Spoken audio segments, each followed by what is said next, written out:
Oke, halo guys, welcome.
Targetnya di sini ya, di 860.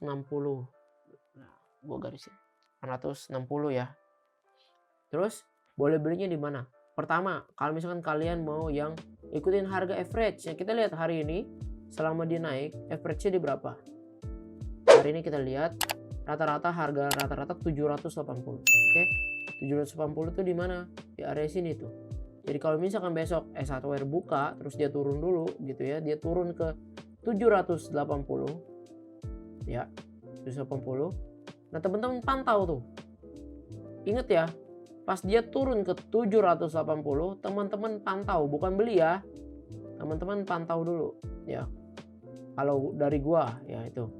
Jadi jangan langsung main beli aja 780, kalau dia ternyata turun lagi gimana?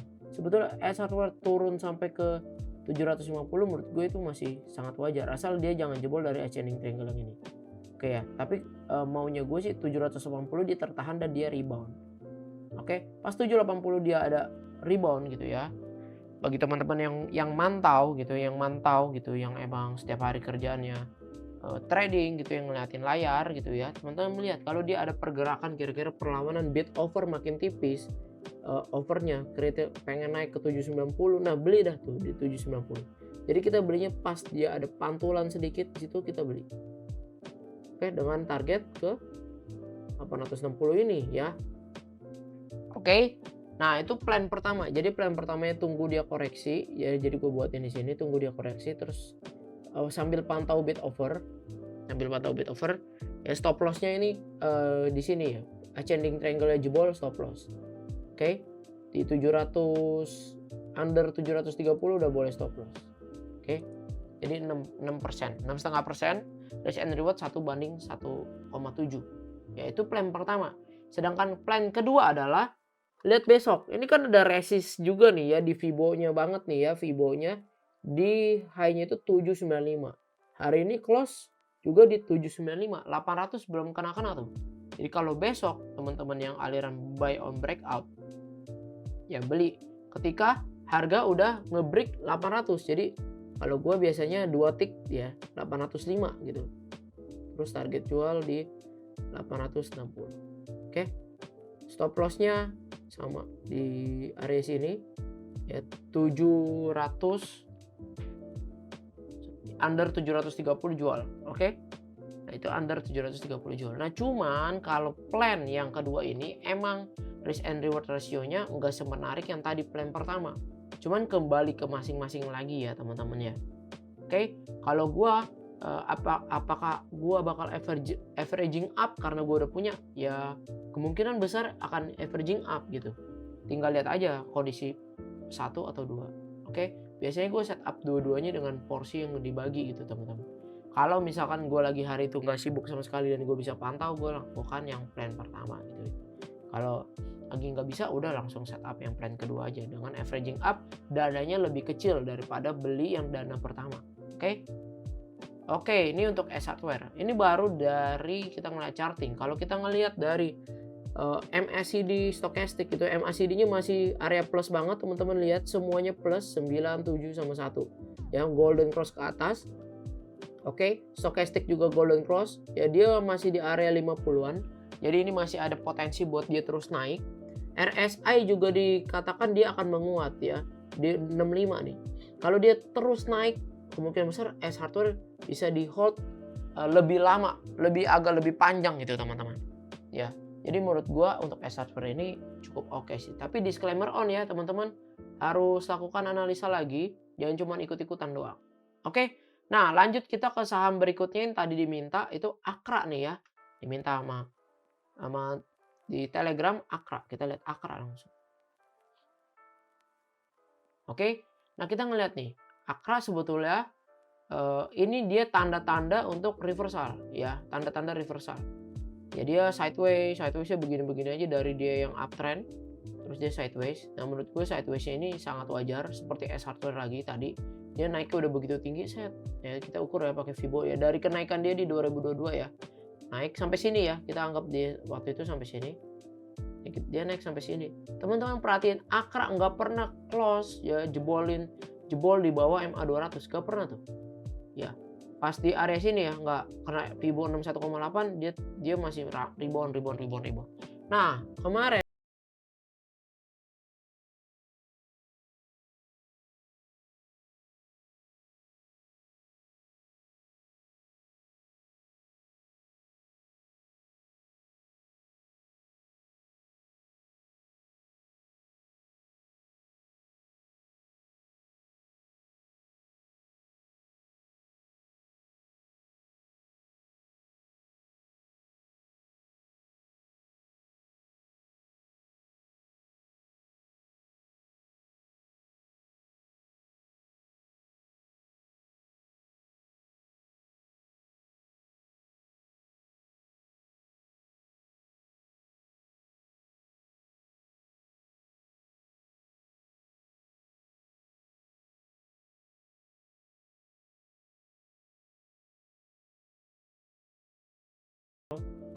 ya bisa dikatakan ascending triangle atau cup and handle bebas.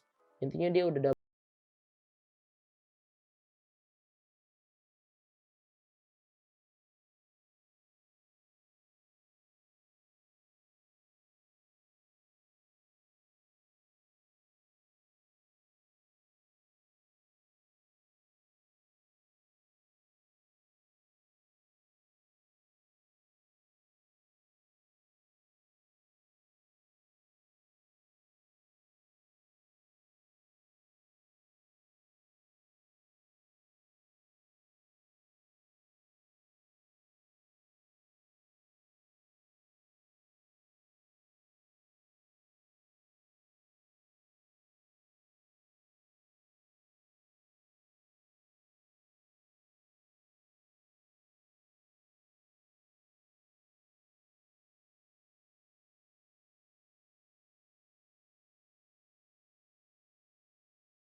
tapi kalau misalkan Akra berhasil nge-break nih high dia yang di 4 September, high-nya itu di 1555 ya.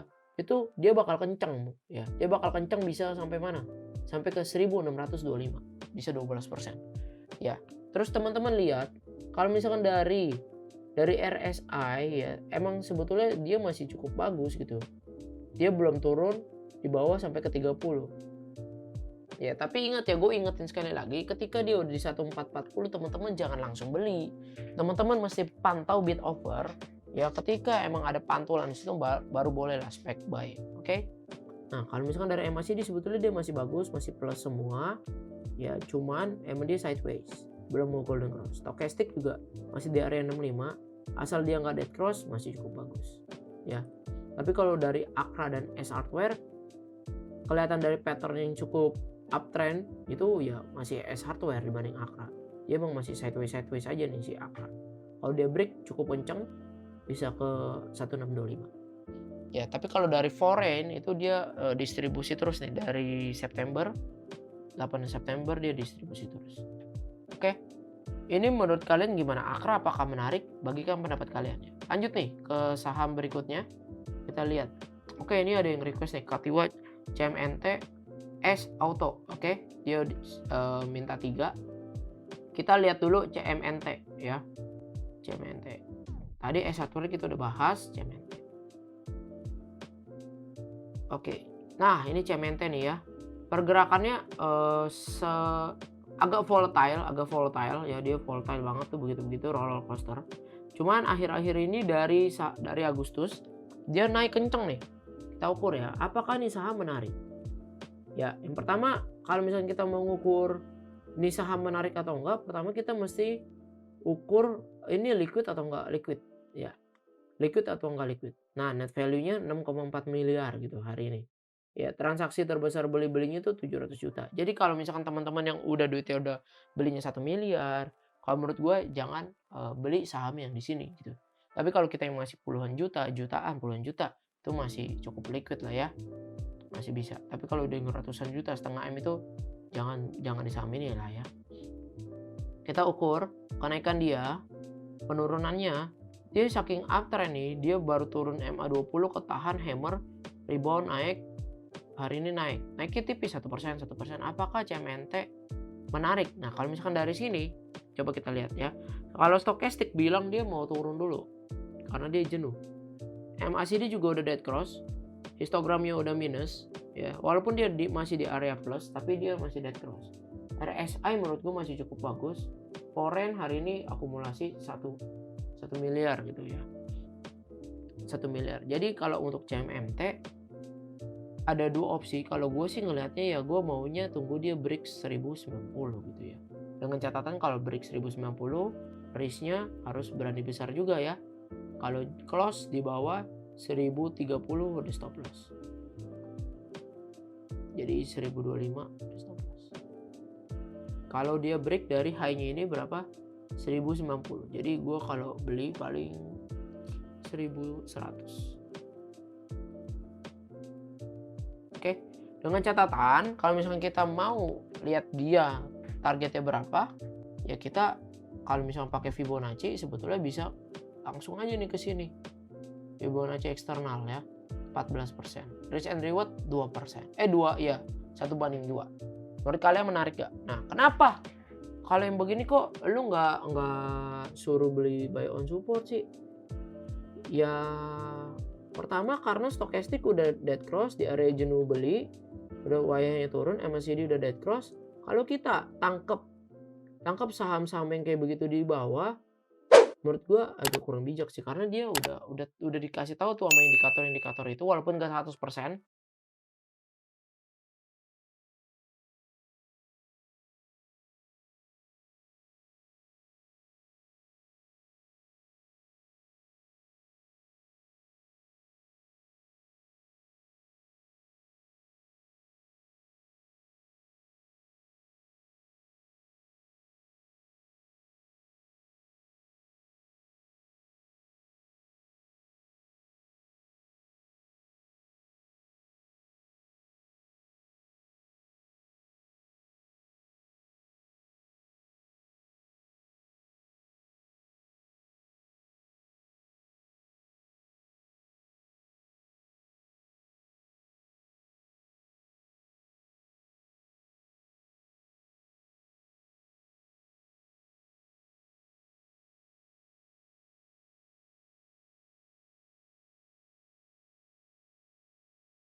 Di mana?